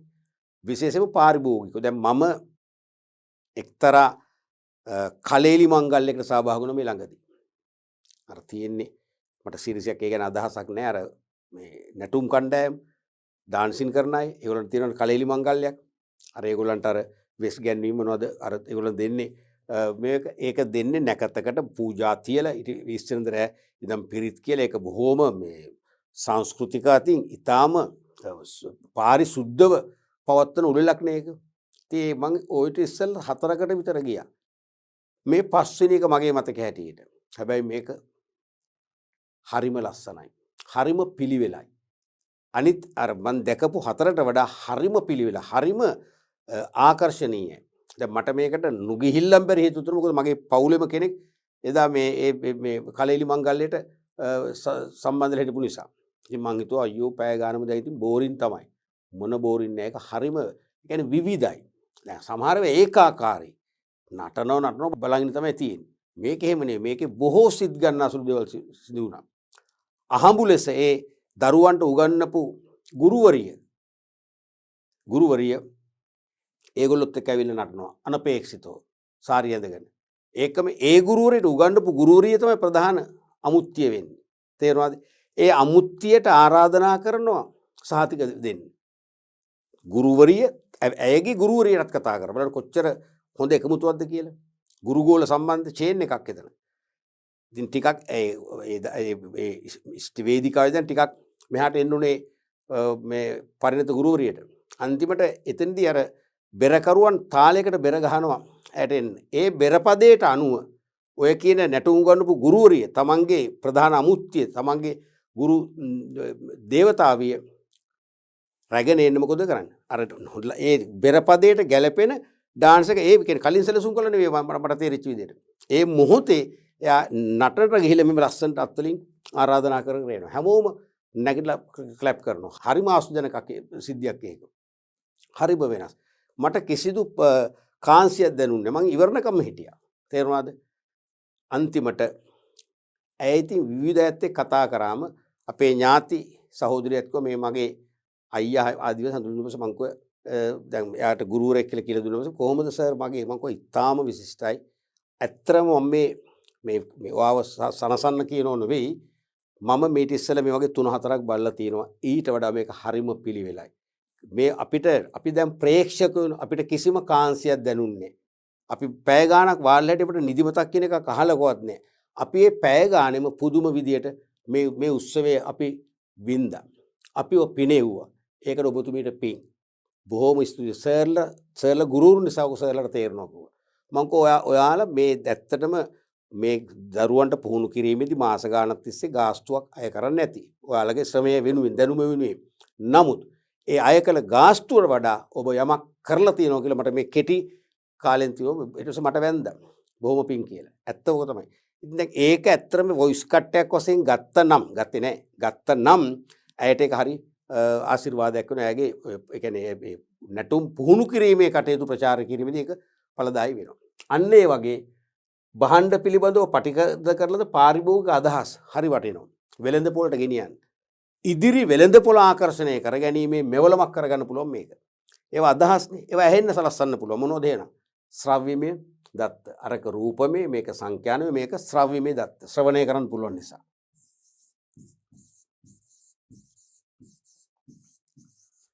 ශ්‍රව්‍යමය දත්ත. මිල දර්ශන. අලෙවියට ඇති භාණ්ඩ වර්ග දක්වන නාම්පුරු. ඔබ දැකලා තියෙනවා. පාරිභෝගික අධිකාරී පනතට අනුව අපි ඉගෙන ගත්ත 4 වෙනි පාඩමේදී සෑම සිල්ලර වෙලෙන්ස් දෙක්ම Taman අලෙවි කරන භාණ්ඩවල මිල ගණන්. පාලන මිල ගණන් එහෙම නෙවෙයි. Taman විකුණන මිල ගණන් ප්‍රකට ලෙස පේන අර කළු දැන්වීම් පූර්වක මිල දර්ශනයක පෙන්වන්න ඕනේ. ඒ මිල දර්ශනයේ තියෙන මිල තමයි පාරිභෝගිකයන්ගෙන් අය කළ යුතු. අපි ගෙවන්නත් ඕනේ මිලම තමයි. දැන් මිල දර්ශනයේ වැරදිලා පරණ මිලක් තිබුණොත් ප්‍රශ්නේ නැහැ. අපි ගෙවන්න පරණ මිලම තමයි. තේරෙනවද? අලුත් මිල ගෙවන්න ඕනේ නැහැ. එනගේ මිල දර්ශනයක් තියෙනවා. ඒකේ මිල සටහන් කරලා තියෙනවා. ඒ වගේම අලෙවියට ඇති භාණ්ඩ වර්ග දැකලා තියෙනවනේ. සමහර වෙළෙන්සල් ඉදිරිපිට කොටිම සුපිරි වෙළෙන්සල් වල පවා තියෙනවා. අද දින විශේෂිත වට්ටම් 125 කියලා භාණ්ඩේ රූපෙත් එක්ක දාන මිල රුපියල් 200යි 125ක් වට්ටම් දුන්නම් පස්සේ 200 කැපුව 150යි. අපිට අනිවාර්යෙන් මිල දී ගන්න හිතෙනවා. මම පුංචි උදාහරණයක් කියන්නම්කෝ. එක්තරා සුපිරි වෙළෙන්සලක් ළඟින් යනකොට මගේ මිත්‍රයෙක්ගේ වාහනයක මං ගියේ. ගියාම එයා බලමුද මොනවද ඩිස්කවුන්ට් කියලා. ඒ තමයි දැන් මම නම් ඒක තරම් නෝට් කරන්නේ. ඒ කියන්නේ මට සල්ලි තියනවා කියන එක නෙවෙයි. මට ඒක හුරු නෑ. දැන් එයා ඒක නෝට් කරා. ආද ඩිස්කවුන්ට් තුන යන් කිව්ව පොඩ්ඩක්. විනාඩි 10ක් මම කෝ කමනේ යන් කියලා මමත් ගියා. මමත් පොඩි වීඩියෝ ගත්තා. ඒකේ තිබුණා එදා EGB අර ලොකු බෝඩල් එකට 125 කොහම රුපියල් 90ක් අඩුයි. මට මතක නැහැ ඩිස්කවුන්ට් එක ප්‍රසත් රුපියල් 90ක් අඩුයි. 300ක් නම් 210යි. තේරුණාද? එයා 5ක් ගත්තා. මම කිව්වා ඇයි මේ කියලා. අද මේක රුපියල් 90ක් ඩිස්කවුන්ට් තියෙනවා. ඉතින් හරි. ඉතින් යාට ඒක සතියකට එකක් පරිභෝජන නම් ගෙදර 5ක් ගත්තම මාසෙම ඇති. බලන්න ඉතින් 9 5 කීයද? රුපියල් 450ක් ලාභයි. ඒකෙන් අර තව විකල්ප පාරිභෝගික වියදම් ආවරණය කරගන්න පුළුවන්. තේරෙනවද? ඒ අර පූර්ව දැක්ක නිසානේ. ඒ වගේ විකුණන්න තියෙන භාණ්ඩ තියෙනවා. කුකුල් මස්, එළු මස්, බිත්තර, හරක් මස් ගහලා තියෙනතර අපි දන්නවා රයිට් මේ කඩේ කුකුල් මස් තියෙනවා මේ කඩේ එළු මස් තියෙනවා අපි දන්නවනේ තේරුණාද ඒක පාරිභෝගිකයන් ආකර්ෂණය කරගන්න හේතු වෙනවා එහෙනම් අපි ඒ මිල දර්ශනේ අපි දකිනවා ඒ විකුණන තියෙන භාණ්ඩ දැක්වෙන නාමපුර අපි දකිනවා මොනවද ඒවා දැකලා අපි කියවන්න ඕනේ එන මොන දෘශ්‍යමය දත්ත ඒවා ශ්‍රව්‍ය ඒවා ඇහෙන්නේ නැහනේ අපිට දකින්න තියෙන දැකලා කියවන්න තියෙන නම් ඒ නිසාම කියනවා දෘශ්‍යමය දත්ත කියලා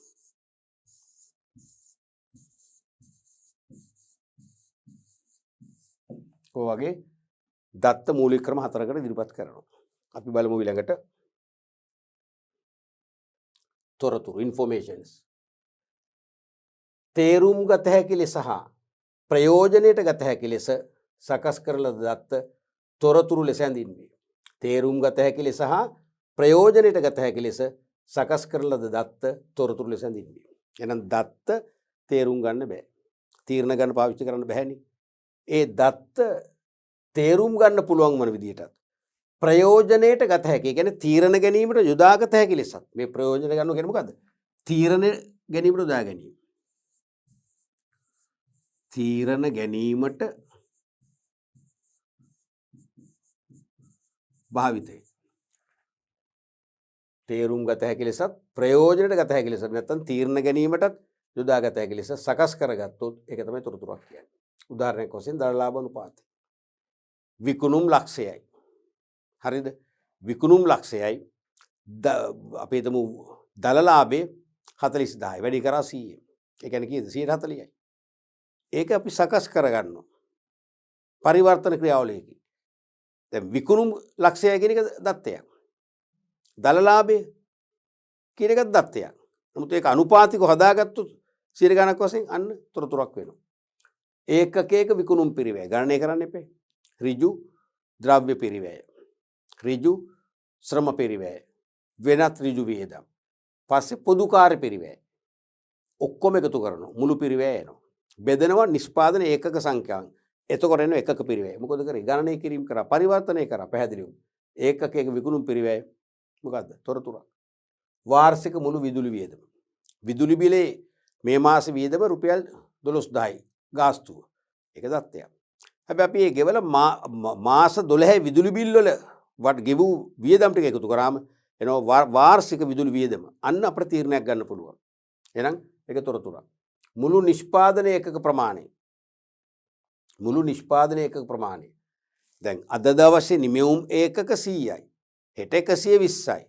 හැබැයි අපි හිතමු මුළු සතියේම මාසයක වර්ෂයක නිමෙවුම් ධාරිතය ගණනය කළොත් ඒක එනම් තොරතුරක්. සමස්ත සේවක වැටුප. සේවකයෙකුගේ වැටුප රුපියල් ලක්ෂයයි. සේවකෝ 20ක් වැඩ කරනවා. එහෙනම් සේවකයන් 20ගේ මුළු වැටුප කීයද? මාසෙට ලක්ෂ 20යි. අන්න ගණනය කිරීමක් කරා තීරණයක් ගන්න පුළුවන්. වැටුප වියදම අඩුද වැඩිද? තේරුණාද? එහෙනම් තොරතුරු. ඊළඟට දත්ත වර්ග. දත්ත වර්ග type of data. දත්ත මූලික වර්ග මූලික නිර්ණායක දෙකක් අතරද වර්ග කරන්න පුළුවන්. එකක් තමයි මැනිය හැකි බව මත මැනිය හැකි බව කියන සාධකයේ මත ප්‍රමාණාත්මක දත්ත ගුණාත්මක දත්ත. ප්‍රමාණාත්මක දත්ත කියන්නේ quantitative data, ගුණාත්මක කියන්නේ qualitative data. මේ කියන්නේ මොකද්ද? කිසියම් මිනුම් ක්‍රමයක් ඔස්සේ මැන බලන්න පුළුවන් දත්තයක් නම් ඒකට කියනවා ප්‍රමාණාත්මක දත්ත. කිසියම් මිනුම් ක්‍රමයක් ඔස්සේ මැන බලන්න බැරි නම් ඒකට අපි කියනවා ගුණාත්මක දත්තයක් කියලා. තේරුණාද? දැන් උදාහරණයක් වශයෙන් අපි හිතමු සේවකයින් සංඛ්‍යාව. ආයතනයේ සේවකයෝ 50ක් වැඩ කරනවා. ඇත්තටම මනින්න පුළුවන් 50ක් ඉන්නවද කියලා? ප්‍රමාණාත්මකයි. ආයතනයේ සේවකයන්ගේ දැනුම ඊටාම ඉහළ මට්ටමක තියෙනවා. දැනුම මනින්න පුළුවන්ද? බෑ. කුසලතා මනින්න පුළුවන්ද? බෑ. තේරුණාද? ආයතනයේ සේවකයෝ පුදුම විදිහට කැප වෙලා වැඩ කරනවා. හැම කෙනාම එකිනෙකාට පරයන අන්දමින් කැප වෙනවා. කැපවීම මනින්න පුළුවන්ද? බෑ. එහෙනම් ඒක ගුණාත්මක දත්තයක්. ඊළඟට දත්ත රැස් කිරීමේ පදනම මත. දත්ත රැස් කිරීමේ පදනම මොන පදනමින්ද දත්ත රැස් කරන්න කියන කාරණාව ඔස්සේ වර්ග දෙකයි ප්‍රාථමික දත්ත, ද්විතීයික දත්ත. primary data and secondary data. මෙන්න මේක තමයි විභාගයට වැඩිපුර අහන්නේ. මේක තේරුම් ගන්න. දැන් ප්‍රාථමික දත්ත කියන්නේ නිශ්චිත පුද්ගලයෙකු හෝ ආයතනයක්. නිශ්චිත පුද්ගලයෙකු හෝ ආයතනයක් නිශ්චිත අරමුණක් සඳහා යොදා ගැනීම පිණිස ප්‍රථම වතාවට රැස් කරගන්නා වූ දත්ත තමයි ප්‍රාථමික දත්ත කියන්නේ. යම් පුද්ගලයෙක් එක්කෝ ආයතනයක් එක්කෝ පුද්ගල කණ්ඩායමක් යම් අරමුණක් සඳහා භාවිතා කිරීමට ප්‍රථම වතාවට රැස් කර විවිධ දත්ත මූලාශ්‍ර වලින් ප්‍රථම වතාවට රැස් කරගත්තොත් ඒවට අපි කියනවා ප්‍රාථමික දත්ත. තේරුණාද? ඒ රැස් කරගත් දත්ත වෙනත් පුද්ගලයෙක් හෝ ආයතනයක් වෙනත් අරමුණු සඳහා භාවිතා කිරීමට යොදාගත්තොත් ඒවට කියනවා ද්විතීයික දත්ත. ද්විතීයික දත්ත. හොඳට මතක තියාගන්න මේ ප්‍රාථමික හා ද්විතීයික දත්ත කියන්නේ අලුත් දත්ත පරණ දත්ත කියන අර්ථ නෙවෙයි. දැන් ඔබ දන්නවා 2010 වසරේ අන්තිමට අපි ජන හා සංඛ්‍යාලේඛන දෙපාර්තමේන්තුව මගින් ජන සංගණනයක් පැවැත්වුවා මතකයි. අපි දැක්ක ඒක. අපි අත්දැක්ක ඒකනේ. එතකොට ජන සංගණනය පැවැත්වීමෙන් ජන හා සංඛ්‍යාලේඛන දෙපාර්තමේන්තුව කියන්නේ රජයේ ඒජන්සියක්නේ, රජයේ නියෝජිතයෙක්නේ. රජයට විවිධ ආර්ථික ප්‍රතිපත්ති සම්පාදනය කරන්න ඒක අතිශය වැදගත් සංගණනය. හරිද? ඒ නිසා රජයේ ආර්ථික ප්‍රතිපත්ති සම්පාදනය කිරීමේ කටයුතු පහසු කිරීමේ අරමුණ ඉටු කරගන්න රජයේ නියෝජිතයෙක් වන ජන හා සංඛ්‍යාලේඛන දෙපාර්තමේන්තුව ජනසංගණනයක් පවත්වලා මුළු ජනගහනේ පළාත් අනුව දිස්ත්‍රික් අනුව ස්ත්‍රී පුරුෂ අනුව ජනගහනේ බෙදුවා. ජනගණත්වයේ කුටුම්බයක ජීවත් වන සාමාන්‍ය ජනතාව ඔක්කොම හැදුවනේ, ගණනය කරානේ. ඒක ප්‍රාථමිකයි. ඇයි රජයේ අවශ්‍යතාවය රජයේ විසින් තමන්ගේ නියෝජිතයෙක් ලව්ව රැස් කරගත්තා. ඒක ප්‍රාථමිකයි. දැන් අවුරුදු 12ක් වෙන සංගණනය පවත්වලා. අදටත් ඒ දත්ත ඒගොල්ලන්ට ප්‍රාථමිකද? ඔව්. අදටත් ප්‍රාථමිකයි. අද නෙවෙයි තව අවුරුදු 200ක් ගියත් ප්‍රාථමිකයි. හැබැයි ඒ නිසා මේක මේ අලුත් පරණ නෙවෙයි මේ කියන්නේ.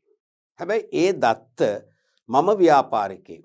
මම කුඩාලමුන්ට අලුත් චොක්ලට් වර්ගයක් හදලා විකුණන්න යන්නේ. මට දැනගන්න ඕන කුඩාලමුන්ගේ සංඛ්‍යාව. මොකද හේතුව මගේ ටාගට් මාකට් එක ඉලක්ක වෙන්න පුළුවන් කුඩාලමුන්. එහෙනම් මම කුඩාලමුන් සංඛ්‍යාව නොදැන චොක්ලට් හැදුවොත් චොක්ලට් අඩු වෙන්න පුළුවන්, වැඩි වෙන්න පුළුවන්. වැඩි වුණොත් නාස්ති වෙනවා. අඩු වුණත් මට ඉල්ලුමට මුහුණ දෙන්න බැරි වීමෙන් තව තරංකරුවෙක් ඇවිල්ලා මාකට් එක අල්ල ගන්න පුළුවන්. ඒ නිසා මම හරියටම ඒ කුඩාලමුන්ගේ සංඛ්‍යාව හඳුනගෙන ඒගොල්ලන්ට ගැලපෙන ධාරිතයන් චොක්ලට් හදන්න මට ඕනේ. ඉතින් මට ජනසංගණනයක් පවත්වන්න කිව්වොත් මොකද වෙන්නේ? රට පුරා ගෙන්ගෙට යවන්න විශාල කාර්යයක් හදාගෙන කෝටි ගාණක් වැය කරන්න පුළුවන්ද? බෑ. හොඳම දේ ජන හා සංඛ්‍යාලේඛන දෙපාර්තමේන්තුවට ගිහිල්ලා නීත්‍යානුකූලව ලිඛිතව ඉල්ලුම් කළා මම කුඩාලමුන්ගේ ජනසංඛ්‍යාව පිළිබඳ දත්ත මම ලබා ගන්නවා. අරගෙන ඒක පදනම් කරගෙන ඒකට ගැළපෙන්න මම චොක්ලට් නිෂ්පාදනය කරනවා. එහෙනම් මට මොකක්ද මේ දත්ත දැන්? ද්විතීයික දත්ත. ඇයි වෙනත් ආයතනයක් වෙනත් අරමුණු සඳහා භාවිතා කළ දත්තයක් මම මගේ ව්‍යාපාර කටයුතු සඳහා දැන් භාවිතා කරනවා. එහෙනම් ඒක ද්විතීයික දත්තයක්. පැහැදිලි නේද? අලුත්ද පරණද කතාවක් නැහැ. දැන් ශ්‍රී ලංකා රේගු දෙපාර්තමේන්තුව හරහා තමයි ආනයන අපනයන ක්‍රියාවලිය සක්‍රිය වෙන්නේ. දැන් ශ්‍රී ලංකා රේගු දෙපාර්තමේන්තුවේ ශාඛා තියෙනවා සෑම ජාත්‍යන්තර නැව් ගුවන් තොටකම. දැන් ජාත්‍යන්තර නැව් තොටවල් කීපයක් ලංකාවේ තියෙනවා. වරාය නැව් තොට දෙකක්නේ. නැව් තොට කියන්නේ නාවකයාට නතර කිරීමට සීමිත පහසුකම් තියෙන ජෙටියක් තියෙන තැනක්නේ. නමුත් ගුදම් පහසුකම් තියෙන විශාල ප්‍රවාහන පහසුකම් තියෙන එකක් තමයි වරායක් කියන්නේ. දැන් කොළඹ හම්බන්තොට ගාල්ල තිරිකුණාමල වතම වරායන්.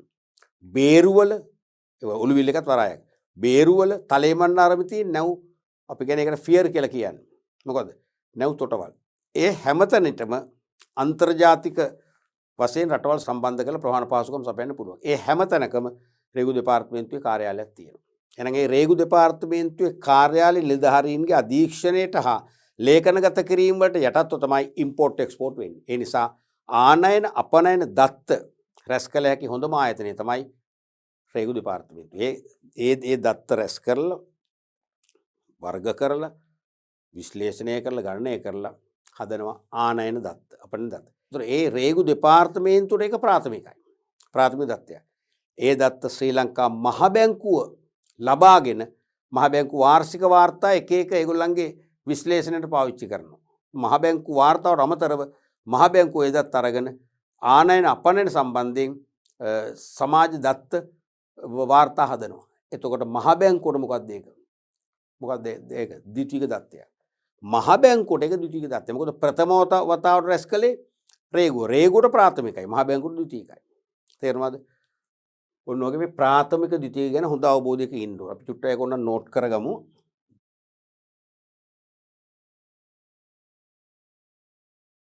යම් පුද්ගලයෙක්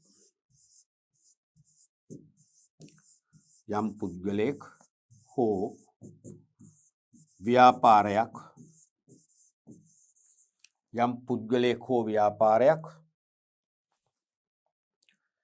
නිශ්චිත අරමුණක් සඳහා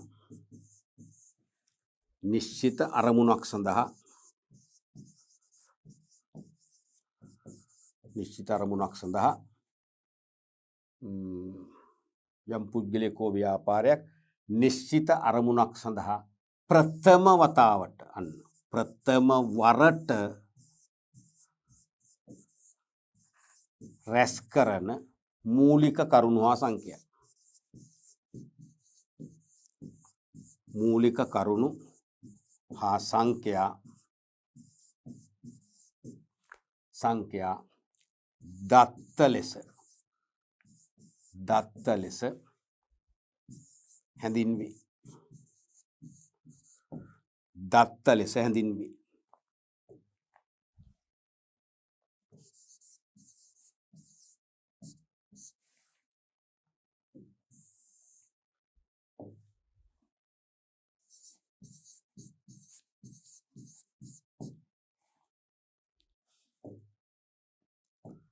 එමනම් තොරතුරු වෙනත්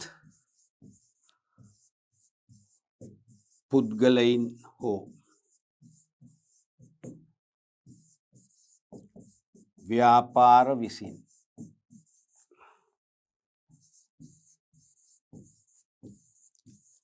වෙනත් අරමුණු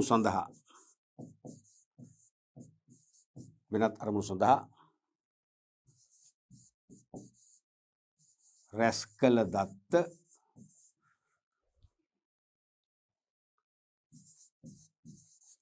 තවත් පුද්ගලයින් හෝ ව්‍යාපාර විසින්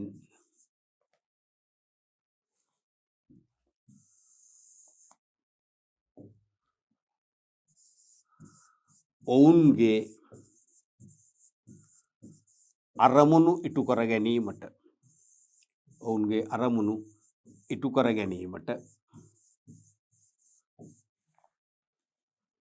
යොදා ගන්නා විට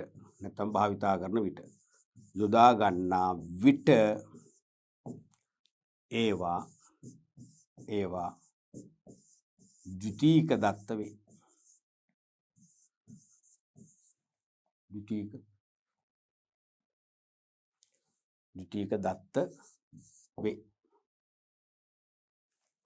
ඒවා ද්විතීයික දත්ත වේ.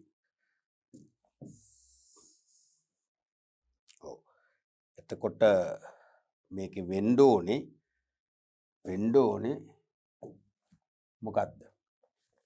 මේක වෙන්න ඕනේ ප්‍රාථමික දත්ත. නිකම් දත්ත නෙවෙයිනේ, ප්‍රාථමික දත්ත නේ. මේක වෙන්න ඕනේ තොරතුරු නෙවෙයිනේ, ද්විතීයික දත්ත.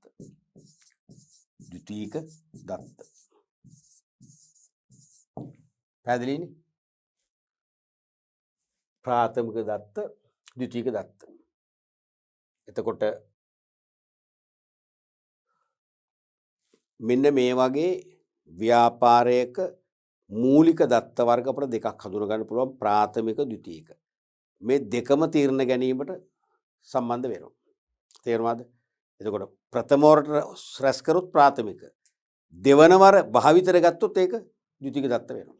ඔව් දරුවනේ, අපි අද පාඩම බොහොම සාර්ථකව ආරම්භ කරලා තොරතුරු පද්ධති කියන පාඩමට දත්ත සම්බන්ධයෙන් විග්‍රහයක් කළා. තොරතුරු සම්බන්ධයෙන් විග්‍රහයක් කළා. ඒ වගේම කළමනාකරුවන්ට අනාගත ශක්්‍යතාවයක් සහිත ව්‍යාපාර බිහි කරන්න වඩා ඵලදායී තීරණ ගන්න අවශ්‍ය වෙනවා කියලා කිව්වා. ඒ ඵලදායී තීරණ ගැනීම සඳහා ඔවුන්ට තොරතුරු අවශ්‍යයි කියලා කිව්වා. ඒ තොරතුරු සපයන්නේ මොනවා වගේද? තොරතුරු සපයන ඕනම මාර්ගයක් අපි කිව්වා පද්ධති කියලා. පද්ධති කියලා. ඒතර තොරතුරු බිහි කරන්න මොනවද පදනම් කරගන්නේ? දත්ත. දත්ත නිශ්චිත රටාවකට අනුව පරිවර්තනය කරනවා. ඒ කියන්නේ තේරීමට ලක් කරලා, වර්ග කරලා, ගණනය කරලා, සාරාංශ කරලා තොරතුරු බවට පත් කරනවා. ඒ තොරතුරු පදනම්ව තීරණ ගැනීම කරනවා. ඒ නිසා ඕනම ව්‍යාපාරයක සාර්ථකත්වයේ අනාගත ශක්‍යතාවයේ කළමනාකරුවන්ගේ වඩා නිවැරදි ඵලදායී තීරණ මත රඳනවා. ඒ වඩා ඵලදායී නිවැරදි තීරණ ගැනීමට අනිවාර්යයෙන්ම ප්‍රමාණවත් තොරතුරු අවශ්‍යයි. ඵලදායී තොරතුරු අවශ්‍යයි. ඒ ඵලදායී තොරතුරු බිහි කරන්නට සෑම විධිමත් ව්‍යාපාරයක්ම තොරතුරු තාක්ෂණ අංශයක් IT ඩිපාර්ට්මන්ට් එකක් පවත්වාගෙන යනවා කියලා කිව්වා. ඒගොල්ලෝ දත්ත මූලාශ්‍ර වලින් දත්ත රැස් කරලා පරිවර්තනය කරලා තොරතුරු බිහි කරලා අවශ්‍ය වෙලාවට කළමනාකරුවන්ට අවශ්‍ය ප්‍රමාණයෙන් ක්ෂණිකව ඵලදායී තොරතුරු සපයනවා. ඒ මත කළමනාකරුවෝ වඩා නිවැරදි හා ඵලදායී තීරණ ගනිමින් ව්‍යාපාරයේ අනාගත ශක්‍යතාවේ තහවුරු කරනවා කියන අවබෝධය අපි මේ පාඩමින් ලබා ගත්තා. අපි තවදුරටත් මේ දත්ත හා තොරතුරු සංසන්දනාත්මකව විග්‍රහ කිරීමක් කරනවා ඊළඟට දෙවන පාඩමේදී. ඒ නිසා අනිවාර්යයෙන්ම දිගටම ඩීප් එඩියුකේෂන් පාඨමාලා විදිරි පාඩම් පරිශීලනය කරන්න. මොකද මේක වැදගත් පාඩමක්. දැන් විභාගයට ළඟයි. තව මාස 4ක් උපරිම තියෙන්නේ. තේරුණාද? ඒ නිසා දැන් තමයි හොඳම කාලය මේ පාඨමාලාවේ කිසිදු පාඩමක් විෂයන් තුනේම මම කියන්නේ. මගේ විෂය විතරක් නෙවෙයි. accounting, econ, BS තුනේම සියල්ලම චේන් එකක් වගේ අකණ්ඩව පරිශීලනය කරන්න. ඒ තුලින් ඔබට අනිවාර්යයෙන් මොකද දැන් මේ මෑත දැන් විභාගයට බොහොම මෑත මතකයන්නේ දැන් තියෙන්නේ. අද ඉගෙන ගත්තව මාස 3කින් ඉඳන් 4කින් විභාගෙ ලිව්වනේ. ඒස ඔබට මතකයත් එක්කම අපට පුළුවන් මේ අන්තිම කියන්නේ දෙවන ප්‍රශ්න පත්‍රයේ විශේෂයෙන්ම ව්‍යුහගත ප්‍රශ්න පත්‍රයේ අර දෙවන කොටසේ ප්‍රශ්න ලේසියෙන්ම ලියලා ලකුණු 20න් 20ම ගන්න පුළුවන්. ඒ නිසා අනිවාර්යයෙන්ම අවධාරණය කරනවා මම පරිශීලනය කරන්න කියලා. අපි එහෙනම් දෙවන පාඩමේදී නැවත හමු වෙමු.